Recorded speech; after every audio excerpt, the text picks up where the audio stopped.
इस अगस्त के महीने में भूल कर भी दान मत कर देना अपनी यह एक चीज, वरना जिंदगी भर रोना पड़ेगा। खुद ही अपनी बर्बादी की कहानी लिख डालोगे। और याद रखना, गरीबी, बीमारी, दुर्घटना, लड़ाई, यहाँ तक कि अकाल मृत्यु भी आपके घर में, आपके जीवन में प्रवेश कर सकती है। इसलिए भूल कर भी किसी को भी गलती से भी दान मत कर देना अपनी यह एक चीज। तो जयकारा बोलो माता रानी का, जगत माई महामाई माँ भद्रकाली की जय बोलो, माता रानी के सांचे दरबार की जय बोलो। मकर राशि वालों, आप सभी का बहुत बहुत स्वागत है मकर राशि भिंड यूट्यूब चैनल में।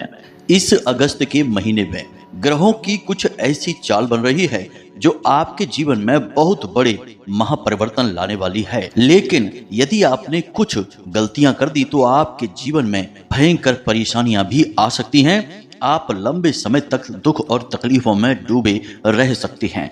और उन गलतियों में से सबसे बड़ी गलती होगी यदि आपने इस एक चीज को दान दे दिया। जी हाँ बंधुओं, तो क्या है यह एक चीज और क्यों आपको इस अगस्त के महीने में इस एक चीज का दान नहीं करना है? साथ ही साथ कौन सी हैं वे चीजें जिन्हें दान कर देने से आपकी लॉटरी लग जाएगी, आपके सौभाग्य के दरवाजे खुल जाएंगे और आप जिस भी काम में हाथ डालेंगे वहां केवल और केवल कामयाबी ही आपके हाथ लगेगी। याद रखना बंधुओं कि अगस्त का यह महीना बेहद ही पवित्र और बहुत ही खास है। इस महीने में न केवल सावन का पवित्र महीना चल रहा है, बल्कि नाग पंचमी और श्री कृष्ण जन्माष्टमी जैसे बेहद पवित्र और भाग्य को बदल देने वाले त्योहार भी हैं। इन त्योहारों का आप कैसे लाभ उठाएंगे और अपने जीवन की हर एक दुख तकलीफ को कैसे समाप्त करेंगे, सारी बातें आपको पूरे विस्तार के साथ बताएंगे। और हर एक बात जो हम आपको बताने जा रहे हैं उसका पूरा शास्त्रीय और वैदिक प्रमाण भी देंगे। जी हाँ मित्रों, साथ ही साथ ज्योतिष और लाल किताब के अनुसार आपको एक ऐसा शक्तिशाली उपाय भी बताएंगे जिसे केवल एक बार करना है, किसी दिन विशेष पर। कौन से दिन करना है यह भी हम आपको बताएंगे। और जैसे ही आप उस उपाय को करेंगे, आप अगले ही दिन से उस उपाय की सकारात्मक शक्ति को खुद महसूस करेंगे और अपने जीवन को अपनी आंखों के सामने बदलते हुए देखेंगे। जी हाँ बंधुओं, जो बातें हम आपको बताने जा रहे हैं वे कोई साधारण बातें नहीं हैं। लोग हजारों लाखों रुपए लेकर ऐसी महत्वपूर्ण गुप्त जानकारी दूसरों को देते हैं, लेकिन हम जो भी जानकारी आपको दे रहे हैं उसे हम माता रानी की सेवा समझकर करते हैं। और आप लोगों के जीवन में जो महत्वपूर्ण बदलाव आते हैं, जो खुशियां आपको प्राप्त होती हैं, वही हमारा मूल्य है। जी हाँ बंधुओं, हमारा पुण्य का घड़ा भी भरता है और माता रानी के प्रति हमारी भक्ति भी मजबूत होती है। इसी के साथ साथ बंधुओं, हम नित्य पूजा पाठ और साधनाओं के माध्यम से अपने हर एक व्यूअर और सब्सक्राइबर के जीवन में माता रानी की कृपा और आशीर्वाद को भेजने की पूरी कोशिश करते हैं। तो कहने का मतलब यह है बंधुओं कि हम आपके लिए दिन रात प्रयास कर रहे हैं और सच्चे मन और सच्चे दिल से आपको शुद्ध ज्ञान पहुंचाने की कोशिश करते हैं। अब ऐसे में आपको हमारा सहयोग करना होगा, क्योंकि बिना आपके सहयोग के कुछ भी संभव नहीं है।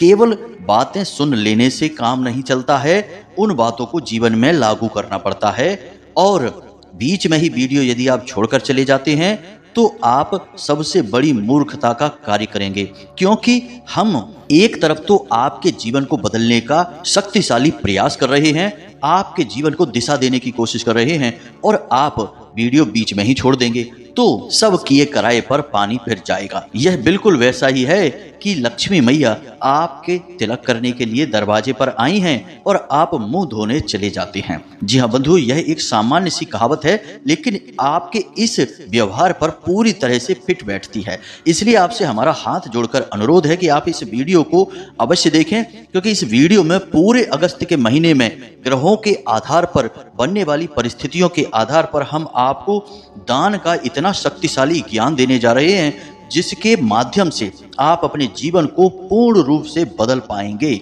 हम इस बात की गारंटी देते हैं। बस आपको करना इतना है कि इस वीडियो को पूरा देखना है, तभी हमारी मेहनत सफल होगी, हर एक प्रयास सफल होगा। तो उम्मीद है कि आपको सारी बात समझ में आ गई होगी। अब आप इस वीडियो को देखने का पूरा मन बना चुके हैं। तो चलिए इस महत्वपूर्ण कार्यक्रम को शुरू करते हैं, लेकिन इससे पहले हम चाहेंगे कि आप माता रानी को आभार अवश्य व्यक्त करें, क्योंकि हर शुभ कार्य की शुरुआत दैवीय अनुमोदन और अभिवादन के बिना पूर्ण नहीं होती है, अधूरी रहती है। तो चलिए कमेंट बॉक्स में लिखिए जय मां भद्रकाली कृपा करो। एक बार नहीं 3 बार लिखना, फिर माता रानी आपके ऊपर 100% कृपा करेंगी, हमें पूरा विश्वास है। इसी के साथ साथ एक छोटा सा निवेदन आपसे और है कि यदि आपको हमारा ज्ञान अच्छा लगता है, माता रानी की कृपा अच्छी लगती है और आप हमारे परिवार के और माता रानी के दिव्य धाम के सदस्य बनना चाहते हैं, तो आप इस चैनल को सब्सक्राइब अवश्य कर लें, क्योंकि इस चैनल को सब्सक्राइब करते ही आपके ऊपर माता रानी की तुरंत कृपा और आशीर्वाद पहुंचेगी, क्योंकि आप परिवार के सदस्य बन चुके हैं। और आप तो जानते ही हैं कि हम लंबे समय से माता रानी की सेवा और उनकी साधनाएं करते चले आ रहे हैं, और हम अपने हर एक वीडियो में न केवल ज्योतिषीय और गणितीय आकलन के आधार पर, ग्रहों के आधार पर आपकी भविष्यवाणियां करते हैं, बल्कि हम वे बातें भी बताते हैं जो हमें ध्यान के माध्यम से माता रानी किसी न किसी रूप में अनुभव कराती हैं। यानी कि माता रानी के द्वारा दिए गए आदेश, उनके द्वारा दिए गए अनुभव और ज्ञान को भी हम वीडियो के माध्यम से आप तक पहुंचाने की कोशिश करते हैं। तो ऐसे में यह आपके लिए बहुत अधिक आवश्यक बन जाता है कि आप हमसे पूरी तरह जुड़ जाएं और इस चैनल को सब्सक्राइब कर लें, परिवार के सदस्य बन जाएं। तो चलिए मित्रों, चैनल को जल्दी से सब्सक्राइब करिए, फिर आगे बढ़ते हैं। बंधुओं, दान के विषय में एक श्लोक हमें याद आ रहा है जो कहीं पर हमने पढ़ा था। उस श्लोक के माध्यम से आपको दान के महत्व के बारे में सारा ज्ञान प्राप्त हो जाएगा कि दान कितना महत्वपूर्ण और शक्तिशाली उपाय है जीवन के हर एक सुख को प्राप्त करने का। तो ध्यान से सुनिए। दानम धार्यते पृथ्वी दानमेवं भुवनत्रयम् दानमेकः द्वारपालः कृत्वा त्रिलोकी नाथम च लक्ष्मीपतिम्। इसका मतलब यह है कि दान ही वह एक माध्यम है जिससे यह पृथ्वी टिकी हुई है, दान से ही त्रिभुवन टिके हुए हैं, और दान ही वह द्वारपाल है जो आपके ऊपर भगवान श्री हरि विष्णु की कृपा हमेशा बनाकर रखता है, जाने नहीं देता। और लक्ष्मीपति यानी कि स्वयं माता लक्ष्मी और भगवान श्री हरि विष्णु आपके जीवन में टिके रहते हैं, यानी कि इनके द्वारपाल दान हैं। तो आप दान यदि करते रहेंगे तो आपको ना केवल इस धरती पर, धरा पर सारे सुख प्राप्त होंगे, बल्कि मृत्यु के बाद अन्य लोकों में जहां भी आप जाएंगे वहां भी आपका दान आपके साथ जाएगा। साथ ही साथ जब तक आप इस संसार में हैं, आपके घर, आपके जीवन में त्रिलोकी नाथ यानी कि स्वयं भगवान नारायण और माता लक्ष्मी हमेशा विराजमान करेंगी। दान एक द्वारपाल के समान उन्हें आपके घर के बाहर कभी निकलने ही नहीं देगा। तो आप समझ सकते हैं कि दान की कितनी अधिक महिमा है। हमारे शास्त्रों में दान को धर्म से जोड़ा गया है, इसीलिए हमेशा कहा जाता है दान धर्म। इसीलिए आपने हमेशा यह सुना होगा कि प्राचीन काल में चाहे कितना ही पुराना समय हो, चाहे कितने ही बड़े प्रतापी वीर राजा महाराजा हो या फिर बड़े व्यापारी हों, सभी यदि जीवन में सुखी रहे हैं, उन्नति और तरक्की की है, तो उनके अंदर एक गुण जो सब में एक जैसा था, और वह गुण क्या था कि वे दान बहुत करते थे। जी हाँ मित्रों, और एक चीज और हम आपको बता दें दान के विषय में कि आपको अपने जीवन में जो कुछ भी चाहिए, आप उसी चीज का यदि दान करेंगे तो वह चीज आपके जीवन में अकूत मात्रा में प्रवेश कर जाएगी। जैसे कि आपको यदि शिक्षा चाहिए तो आप पहले थोड़ी बहुत शिक्षा ग्रहण करिए, फिर दूसरे बच्चों को पढ़ाने लगिए। आपने खुद भी ये चीज सुनी है कि दूसरों को पढ़ाने से अधिक ज्ञान हासिल हो जाता है। यानी विद्या का दान करेंगे तो आपके पास अटूट विद्या आएगी। इसी प्रकार यदि आप धन का दान करते हैं तो आपके जीवन में अटूट धन संपत्ति आएगी। आप प्रेम का दान करते हैं तो आपको अटूट प्रेम मिलेगा। यानी कि आपको जो कुछ भी चाहिए उसे आप दान करिए। इसीलिए प्राचीन काल में राजा महाराजा, चक्रवर्ती सम्राट भी अन्न और धन इन दोनों का हमेशा दान किया करते थे, विशेष अवसरों पर जरूर दान देते थे। ऐसा इसलिए था कि एक राजा को अपना राजकाज चलाने के लिए 2 चीजों की ही आवश्यकता होती है। एक तो उसके पास धन होना चाहिए, क्योंकि उसके पास हजारों लाखों की सेना है और तमाम कर्मचारी हैं, उनका सबका भत्ता उसे देना है, पैसे देने हैं। दूसरा, अन्न उसके पास हमेशा होना चाहिए, क्योंकि सबको भोजन भी कराना है। कभी कभी तो राज्य में अकाल पड़ जाता था तो राजा के अन्न कोष से ही अन्न प्रजा में बंटवा दिया जाता था, ताकि कोई भूखा ना मरे। यानी राजा के पास इतना अन्न होता था कि वह चाहे तो अपनी पूरी प्रजा को बैठे बैठे खिला सकता था।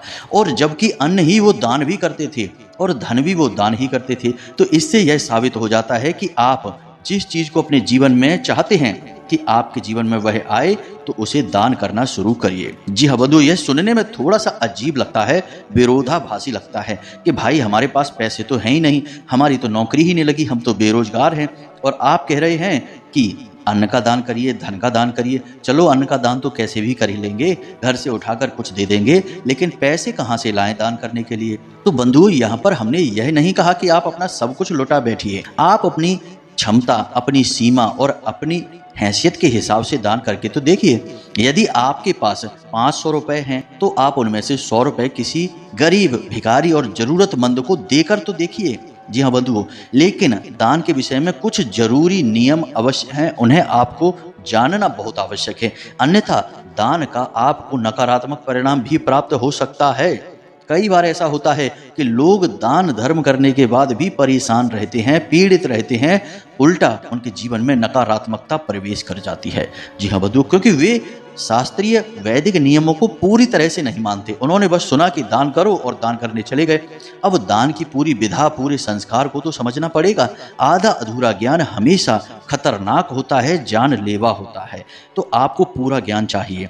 तो आप दान जब भी करें, इसका सबसे पहला और प्रमुख नियम यही है कि दान हमेशा देवी देवताओं के सामने करना चाहिए। जी हाँ बंधुओं, किसी देव स्थान पर ही दान करें, कहीं भी कैसे भी दान ना कर दें। और किसी पवित्र और विशेष मौके पर दान करना बिल्कुल भी ना चूकें। जैसे कि नाग पंचमी का विशेष अवसर आ रहा है आपके सामने, सावन के महीने में सोमवार का विशेष दिन होता है, उस दिन आप दान कर सकते हैं। यानी कि जो भी आपके आराध्य हैं, भगवान जिनकी आप पूजा पाठ करते हैं, हनुमान जी की पूजा करते हैं, तो हनुमान जी के मंदिर में जाइए, मंगलवार के दिन विधि विधान के साथ पूजा करिए और कुछ ना कुछ अपनी हैसियत के हिसाब से दान अवश्य करिए। अब एक अजीब बात जो हम आपको बताएंगे, उसे सुनकर आप थोड़ा सा चौंक जाएंगे कि भाई आज के समय में लोगों के पास पैसे की तंगी बहुत है। जिसे देखो वो यही कहता फिर रहा है कि गुरुजी हमारा व्यापार ठप हो चुका है, हमारे पास आमदनी नहीं है, हम कर्जे में हैं, हम बहुत परेशान हैं, पैसे रुपए से ही सारी समस्याओं की शुरुआत हो रही है। कहीं ना कहीं हर समस्या की जड़ में, मूल में पैसा ही छुपा है। जी हाँ बंधुओं, तो अब आप जानते हैं कि आपके जीवन में पैसे की इतनी तंगी क्यों है। इसका कारण भी यही है कि आपने कभी दान करने के विषय में सोचा ही नहीं। हम देखते हैं कि जब कोई भिखारी किसी के पास आता है, पैसे मांगता है, तो लोगों की जेब में हजारों रुपए भरे हैं, लेकिन भिखारी को 5 रुपए का सिक्का देते हैं या केवल 10 रुपए देते हैं। अब आप खुद विचार करके देखिए कि यदि आपने किसी भिखारी को 5 रुपए दे दिए हैं, तो वो 5 रुपए के सिक्के से क्या आप पेट भर भोजन कर सकते हैं? कम से कम किसी भिखारी को यदि आप पैसे रुपए ही दे रहे हैं, तो उसे इतना तो दीजिए कि कम से कम वह एक वक्त का खाना ही खा सके। जी हाँ बंधुओं, यह भी एक विचार है। यानी कि यहाँ पर आपने अपने दान को भी निम्न स्तर का बना दिया, निकृष्ट कर दिया। तो अब ऐसा नहीं करना है। अब आप ध्यान से सुनिए, कुछ जरूरी बातें दान के विषय में हम आपको बताते हैं, फिर हम आपको उस एक चीज के बारे में बताएंगे जिसे आपको इस पूरे अगस्त के महीने में भूल कर भी दान नहीं करना है। यह ना तो ग्रहों के आधार पर अनुकूल रहेगा कि आप इसे दान दें, और ना ही यह आपकी राशि विशेष के आधार पर अनुकूल रहेगा। यानी कि इसका तो आपको अगस्त के महीने में पूर्ण रूप से दान के बारे में विचार ही लेकर नहीं आना है। जी हाँ बंधुओं, तो ध्यान से सारी बातों को सुने। सबसे पहली बात हम आपको बता चुके हैं कि दान देव स्थान पर ही करना चाहिए। दूसरी बात कि दान करते समय कभी भी दान का प्रचार नहीं करना है। जी हाँ बंधुओं, लोगों को हमने यह कहते सुना है कि हमने उस भिखारी को 500 रुपए दे दिए, हमने उस जरूरतमंद को 1000 रुपए दे दिए। बहुत अच्छी बात है, आपने दे दिए हैं, लेकिन दान के साथ सबसे बड़ा वैदिक नियम यह भी है कि इसे गोपनीय रहना चाहिए। दान जितना गोपनीय होगा उतना ही ऊर्जावान होगा, और जितना ही यह प्रखर होगा, उजागर होगा, उतना ही शक्तिहीन हो जाएगा। तो आपको दान का प्रचार नहीं करना है। कुछ लोग तो दान की फोटोएं खिंचवाते हैं और तमाम सोशल मीडिया पर डाल देते हैं। यह तो बहुत ही ज्यादा गलत हो गया। इससे तो आपका राहु नकारात्मक हो जाता है। सोशल मीडिया का सीधा संबंध राहु से है, तो आप अपने राहु को भी नेगेटिव कर लेते हैं और दान का आपको उल्टा फल मिलना शुरू हो जाता है। और तीसरा और सबसे महत्वपूर्ण कि दान उसी इंसान को करें जिसे सचमुच में उसकी आवश्यकता है। कुछ लोग ऐसे होते हैं जो थोड़ा सा ढोंग करके घूमते हैं और बाद में आपके द्वारा दिए गए दान का दुरुपयोग करने लगते हैं। यह गलत है। शराब वगैरह पिएंगे, कुछ तो गलत आहार भी आपके द्वारा दिए गए दान के धन का करने लगते हैं। यानी कि हम उन आहारों के बारे में, नकारात्मक चीज़ों के बारे में बात नहीं करना चाहते हैं, लेकिन गलत चीज़ें खाने पीने लगते हैं, उससे आपके दान का महत्व कम हो जाता है। तो जिसको सचमुच में ज़रूरत है, जैसे कि कोई बहुत बुजुर्ग इंसान है, कोई महिला है जिसके साथ छोटे छोटे बालक घूम रहे हैं, उसे दान करिए, बुजुर्ग इंसान को दान करिए। यानी कि आप खुद ही अंदाज़ा लगा सकते हैं, कोई अपाहिज है, लाचार है, उसे दान करिए। और कोशिश करिए कि दान आप देव स्थान पर ही करें। जी हाँ बंधुओं, हर जगह कहीं भी दान करने का कोई विशेष महत्व नहीं है। आपका पुण्य का घड़ा तो भर जाएगा, यानी आप पुण्य तो कमा लेंगे, लेकिन दान का सही लाभ आपको प्राप्त नहीं हो पाएगा। और एक और बड़ा नियम है, इसे भी आप ध्यान से सुने, कि जो आपके आराध्य हैं, जैसे कि आप भोले बाबा की पूजा करते हैं, उनके लिए आपके मन में भाव है, तो भोले बाबा का दिन है सोमवार का दिन, तो सोमवार के दिन जब आप मंदिर में जाएं, भोले बाबा की पूजा करें, जल अर्पित करें, जो भी आपके विधि विधान है उसके अनुसार आप पूजा पाठ करें। उसके बाद उस दिन मंदिर में दान अवश्य करें, और मंदिर में दान पात्र होता है उसी में दान डालें तो ज़्यादा बेहतर होगा। अब इसका कारण यह है कि दान पात्र में यदि आप पैसे डालते हैं तो उस दान पात्र में जो धन है उसका प्रयोग मंदिर में ही किसी न किसी कार्य में किया जाएगा। या तो मंदिर निर्माण में होगा, या फिर मंदिर में कोई भंडारा है, कोई पूजा पाठ का आयोजन किया गया, कोई बड़ा अनुष्ठान किया गया, तो आपको कई तरीके के लाभ उस धन से प्राप्त होने लगेंगे। यानी कि आपने 100 रुपये, 50 रुपये, 10 रुपये भी डाले तो आपके 10 रुपये का पता नहीं किस पुण्य कार्य में प्रयोग होगा और आपको उसका बहुत अधिक फल प्राप्त हो जाएगा। जी हाँ बंधु, अभी हम परसों ही अपने एक जानने वाले से मिले।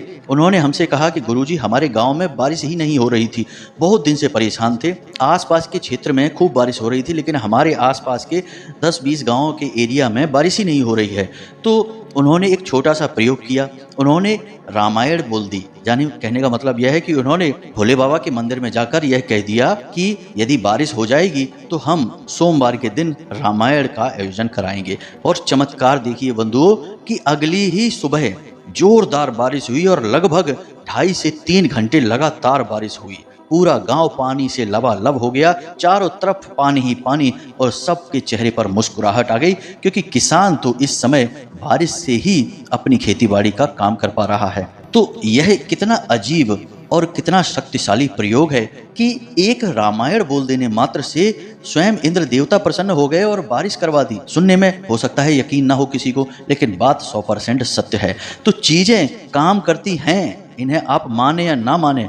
आप यदि मंदिर के दान पात्र में कुछ पैसा डालते हैं तो आपको उसका पुण्य मिलेगा ही मिलेगा, चाहे कहीं से भी मिले, कैसे भी मिले, लेकिन आपको लाभ मिलेगा ही मिलेगा। बंधुओं, याद रखना कि जीवन में जब बुरा समय आता है तो वह बेशक ग्रह नक्षत्रों की चाल या दैवीय प्रकोप से हो सकता है, लेकिन कहीं ना कहीं उसमें आपकी भी गलतियां शामिल होती ही हैं, क्योंकि ग्रह नक्षत्रों की चाल और दैवीय प्रकोप का असर भी आपके ऊपर तभी होगा, यानी कि आपका विनाश तभी होगा जब आपके द्वारा की गई भीषण गलतियां भी उसमें शामिल हो जाती हैं, तब इन चीज़ों की शक्ति बढ़ जाती है। इसी प्रकार जब आपका अच्छा समय आता है तो दैवीय कृपा आपको प्राप्त होती है, ग्रह नक्षत्रों की चाल का आपको पूरा लाभ प्राप्त होता है, लेकिन यह सभी तब होगा जब आपके द्वारा किए गए अच्छे कर्म इसमें शामिल होते हैं।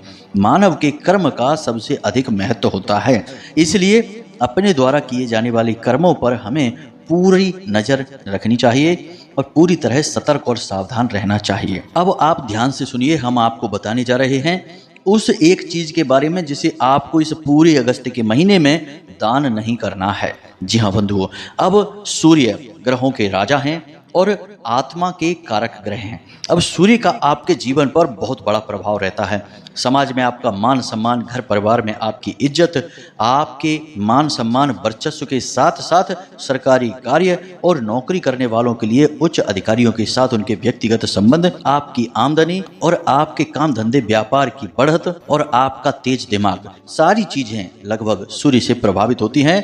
और ज्योतिष में कहीं कहीं पर तो यह भी व्याख्या मिलती है कि सारे ग्रहों के कहीं ना कहीं कुछ न कुछ प्रभाव सूर्य देवता अवश्य देते ही देते हैं, इसीलिए उन्हें ग्रह मंडल का राजा कहा जाता है। संपूर्ण ग्रहों के प्रभाव उनके अंदर कुछ न कुछ रूप में देखने को मिलते ही मिलते हैं। तो अब आपको सूर्य देवता से जुड़ी चीजों के संबंध में इस महीने यानी अगस्त के महीने सावधान रहना है, क्योंकि सूर्य देवता के ऊपर राहु की दृष्टि पड़ी हुई है और राहु एक दूषित ग्रह है, दुष्ट ग्रह है, और राहु ने सूर्य के साथ मिलकर षड अष्टक योग का निर्माण कर दिया है और यह योग आपके लिए बहुत खतरनाक है। अब इस योग के प्रभाव से सूर्य देवता की शक्तियां कुछ हद तक कम हो जाएंगी और सूर्य देवता से जुड़ी हुई चीजों का दान करने पर आपको इसके नकारात्मक परिणाम प्राप्त होने शुरू हो जाएंगे।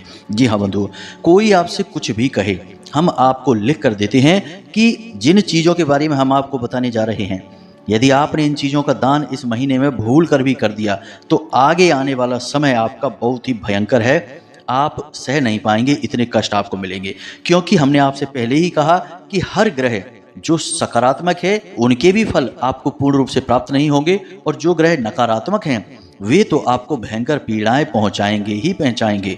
तो इसलिए सूर्य से आपको हानि अगर एक बार होनी शुरू हो गई तो आप लंबे समय तक पीड़ाओं से ग्रसित रहेंगे, तरह तरह के नुकसान और घाटे आपको मिलते रहेंगे, आपका जीवन नर्क बन जाएगा। जी हाँ बंधु, तो ध्यान से सुनिए, इन चीजों का आपको इस पूरे अगस्त के महीने भूल कर भी दान नहीं करना है। सबसे पहली चीज है चावल, दूसरी चीज है दूध, तीसरी चीज है गुड़, चौथी चीज है गेहूं और पांचवी चीज है तांबे से बनी कोई वस्तु। और इन सब में सबसे अधिक महत्वपूर्ण है तांबे से बनी हुई कोई भी वस्तु। अब यहाँ पर हम दान करने के बारे में जो बात कर रहे हैं, तो देव स्थान पर आप कुछ भी दान कर सकते हैं, कोई समस्या नहीं आती है, ना ही कोई नकारात्मक प्रभाव आते हैं, क्योंकि वह देव दान है। लेकिन व्यक्तिगत दान आप इन चीजों का भूल कर भी ना करें, यानी किसी को आप इन चीजों को ना दें, वरना आप परेशान हो जाएंगे। अब ध्यान से सुनिए, हमने अपने एक वीडियो में कहा था कि आप भगवान भोलेनाथ को नाग नागिन का जोड़ा समर्पित करें। एक प्रयोग बताया था हमने।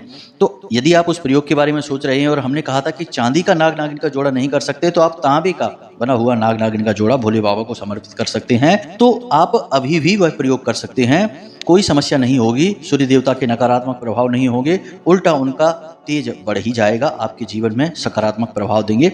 देवी देवताओं के प्रति दान आप कर सकते हैं, वहां आपको कोई हानि नहीं होगी, लेकिन मंदिर के बाहर किसी अन्य स्थान पर आप इन चीजों का दान भूल कर भी ना करें। अब इसी के साथ साथ आपको एक और प्रयोग है जो नित्य करना ही होगा इस पूरे अगस्त के महीने, सूर्य का शक्तिवर्धन। वैसे सूर्य देवता हैं, स्वयं शक्तिशाली हैं, उन्हें किसी से शक्ति लेने की आवश्यकता नहीं है, वे स्वयं इस पूरे संसार को शक्ति दे रहे हैं। लेकिन ज्योतिष में कभी कभी ऊर्जाएं बदल जाती हैं और इंसान ग्रहों की ऊर्जा से संचालित होते हैं, ग्रह से संचालित नहीं होते हैं। अब मान के चलिए कि कोई आपसे कहता है कि आपके ऊपर शनि की 7.5 चल रही है, आपके जीवन में शनि की वजह से कष्ट आ रहे हैं। तो अब शनि ग्रह की यदि हम बात करें तो शनि ग्रह तो कितनी दूर है ब्रह्मांड में, और वहां से शनि आपके अकेले के लिए तो यहाँ आ नहीं रहा है, आपके पास पीड़ा पहुंचाने के लिए। तो जब यह कहा जाता है कि शनि ग्रह आपको पीड़ित कर रहे हैं, तो असल में शनि ग्रह की जो विशेष ऊर्जा है, जो विशेष रेंज ऑफ फ्रीक्वेंसी है, वह आपको परेशान कर रही है। तो ऊर्जाएं हैं जो काम करती हैं। इसी प्रकार सूर्य की ऊर्जा आपके लिए नकारात्मक होने जा रही है, तो इसलिए इसे सकारात्मक बनाना आपका काम है। यह बिल्कुल वैसा ही है कि किसी टावर से जो नेटवर्क निकल रहा है वह आपके मोबाइल तक नहीं पहुंच पा रहा है। अब आप थोड़ी सी कोशिश करके उस नेटवर्क को अपने मोबाइल में ले सकते हैं, यानी आप 2 मंजिल मकान के ऊपर चढ़ जाएं, किसी पहाड़ की चोटी पर चढ़ जाएं, किसी ऊंचे स्थान पर चले जाएं। यही पहले हम लोग किया करते थे, तो यही आपको करना है और फिर नेटवर्क में आप आ जाएंगे तो आपके जीवन में संकट नहीं आएंगे। तो आपको क्या करना है, सूर्य की शक्ति बढ़ाने के लिए प्रतिदिन सूर्य को अर्घ्य देना है। और सूर्य को अर्घ्य देते समय आपको जो जल है उसमें थोड़ा सा गुड़ मिला लेना है, तांबे के लोटे का ही प्रयोग करना है, शुद्ध जल का प्रयोग करना है और थोड़े से काले तिल उसमें अवश्य डाल लेने हैं। जी हाँ मित्रों, इसी के साथ साथ सूर्य को अर्घ देने का सही समय सूर्योदय होने के 10 मिनट के अंदर अंदर सूर्य को अर्घ दिया जाता है। उसके बाद सूर्य को अर्घ देने का कोई विशेष लाभ नहीं है। और कुछ लोग तो हमने देखा कि इतनी जल्दी में होते हैं कि सूर्य देवता उदित नहीं हो पाए उससे पहले ही सूर्य देवता को अर्घ दे देते हैं। यह तो बिल्कुल बेवकूफ़ी वाली बात हो गई। तो आप इंतजार करें, सूर्य देवता का जब उदय हो जाए तो आप सूर्य देवता को अर्घ दें। अर्घ देते समय कुछ जरूरी बातें हैं, इन्हें ध्यान में रखें। जो जल आप सूर्य देवता को समर्पित कर रहे हैं उसके छींटे आपके ऊपर नहीं आने चाहिए। खास तौर से आपकी कमर के निचले हिस्से पर उसके छींटे नहीं आने चाहिए, क्योंकि वह शनिदेव का स्थान होता है और सूर्य और शनि की आपस में शत्रुता है। दूसरी कि आपके सिर पर कपड़ा होना चाहिए, आपको नंगे पैर जल समर्पित करना है। और सबसे महत्वपूर्ण बात कि आप जब सूर्य देवता को जल समर्पित करें तो नीचे कुछ बिछा लें, कोई चटाई वगैरह बिछा लें, उसके ऊपर खड़े होकर ही जल समर्पित करें। अब आप जल जो डाल रहे हैं वह आपके सिर के ऊपर लोटा उठाकर ही जल समर्पित करें और उस जल की धारा में से सूर्य देवता के दर्शन करने की कोशिश करें। नीचे एक गमला रख लें और उस गमले में जो पौधा है उसी के ऊपर वह जल गिरेगा, तो इससे आपके ऊपर छींटे नहीं आएंगे। यह पूरी विधि है सूर्य देवता को जल समर्पित करने की। अब इसी के साथ साथ आपको एक सूर्य मंत्र है जिसका उच्चारण करना है कम से कम 11 बार। तो मंत्र आप ध्यान से सुने, आपके मोबाइल की स्क्रीन पर भी आपको दिखाई देगा। ओम ह्लीं घृणी सूर्य आदित्यः क्लीं ओम। जी हाँ बंधुओं, मंत्र एक बार फिर से ध्यान से सुने। ओम ह्लीं घृणी सूर्य आदित्यः क्लीं ओम। इस मंत्र को आपको याद कर लेना है और इस मंत्र को आपको 11 बार उच्चारण करना है। बस इतना सा कार्य आपको करना है। यह नित्य पूरे अगस्त आपको करना है। इससे सूर्य की सकारात्मक ऊर्जा आप तक पहुंचेगी और राहु का प्रभाव आपके ऊपर से बिल्कुल हट जाएगा और आपको विशेष लाभ प्राप्त होंगे। जी हाँ बंधुओं, बाकी इस महीने में बहुत अच्छे अच्छे ग्रह योग बन रहे हैं जिनका आपको पूरा लाभ प्राप्त होता रहेगा। बस आप इस नकारात्मकता को दूर कर लेना, तब ही आप पूरे लाभ ले पाएंगे। तो उम्मीद है कि जो जानकारी हमने आपको दी है वह आपको समझ में आ गई है। अब इस जानकारी और ज्ञान का प्रयोग करके आप अपने जीवन को स्वयं अपने हाथों से बदल डालिए। इसी के साथ साथ आज के इस विशेष कार्यक्रम को समाप्त करते हैं। हमेशा हंसते रहिए, मुस्कुराते रहिए, सकारात्मक रहिए और मंदिर अवश्य जाइए, क्योंकि आपका उद्धार वहीं से होना है। मिलते हैं अगले ज्ञानवर्धक वीडियो में, तब तक के लिए धन्यवाद। जय माई की, जय मां भद्रकाली। माता रानी आपका कल्याण करें।